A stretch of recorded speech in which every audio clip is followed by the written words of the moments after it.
Now that we are familiar with Kotlin and its qualities, it's time to choose an IDE to start using this powerful programming language.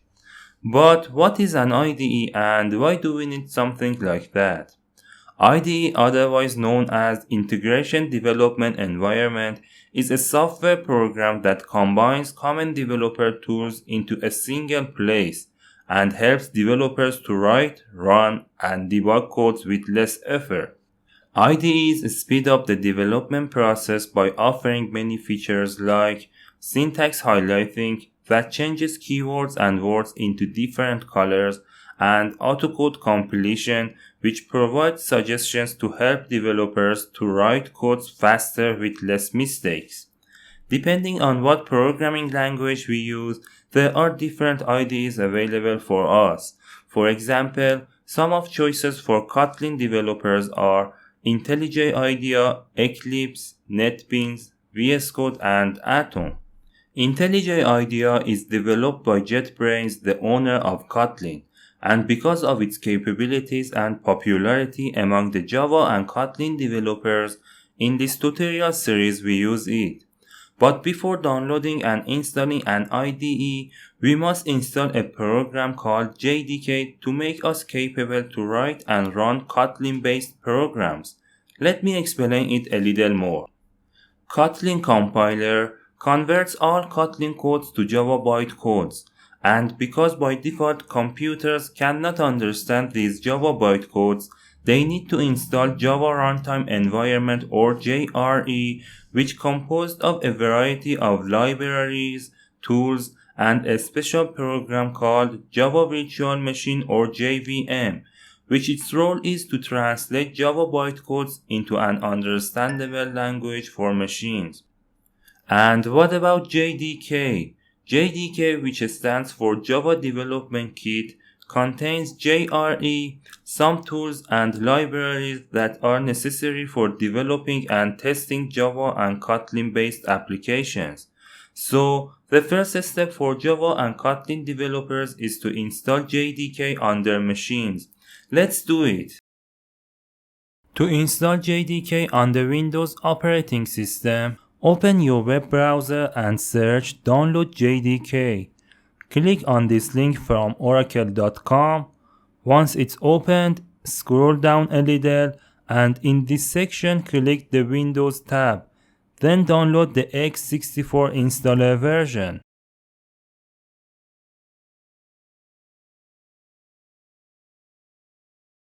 To install JDK, open the installer file. When it shows this dialog, click Yes to open the JDK installation wizard. Then click the Next button. Here you can change the location of the program. I don't change it and click the Next button to start installation.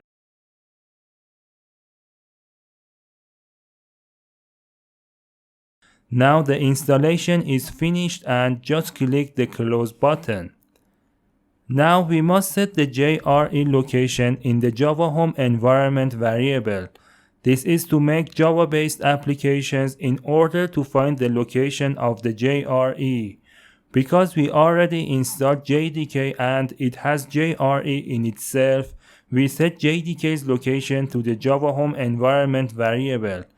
To do so, open Search and write Environment and open Edit the System Environment Variables.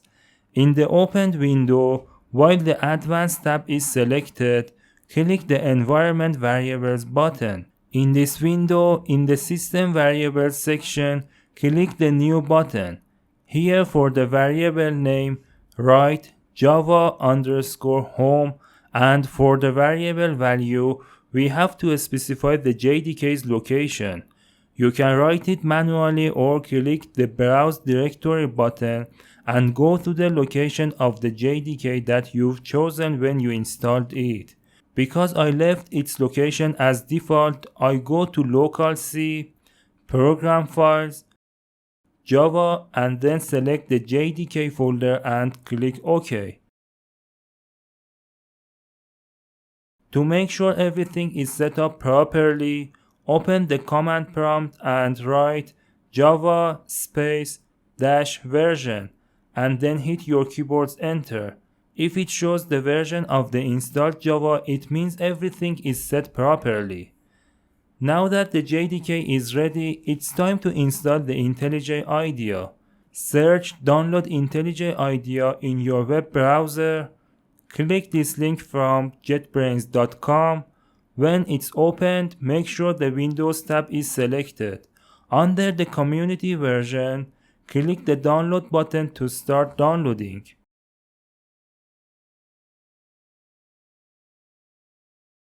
When downloading is finished, open the installer file to install the IntelliJ IDEA.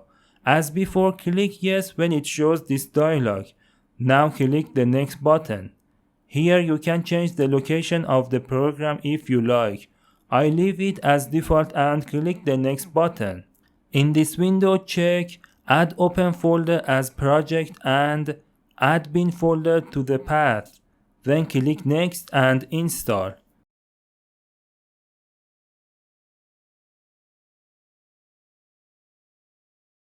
When the installation is finished, it asks to reboot your computer.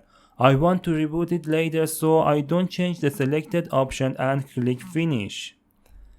Now by opening the IntelliJ IDEA for the first time, it shows the user agreement. Just check this checkbox and click Continue. Here IntelliJ IDEA asks about data sharing to help JetBrains to improve their products. I like to help them, so I'll click the Send Anonymous Statistic button. Of course, you can choose the Don't Send button if you don't like them to collect your data. In the Welcome window, under the Projects tab, you can create a new project or open an existing one. By selecting the Customize tab, you can change some of the visual aspects of your IDE. For example, you can change its theme to IntelliJ Light, Windows 10 Lite, Darkula, or High Contrast. I personally prefer the Darkula theme, so I left it as default. But if you want to have more options to customize your IDE, click All Settings to open the Settings window. Here under the Editor tab, there are many options to allow you to customize your IDE as you like. For example, to increase the font size, I select the Font tab and here I change it to 18. And I change the line height to 1.6 and then click OK. In the Plugins tab, you can download and manage plugins. Plugins are like small applications. By installing them, they add new functionalities to your IDE. And in the Learn IntelliJ IDEA tab, if you like, you can click the Start Learning button to learn more about shortcuts and some features of the IntelliJ IDEA. In the next video, you'll get more familiar with IntelliJ IDEA by creating a new project and inspecting different parts of it. Please hit the subscribe and bell button so you'll be notified for every new video release. Also, please don't forget to like this video or send me your comments if you need further help.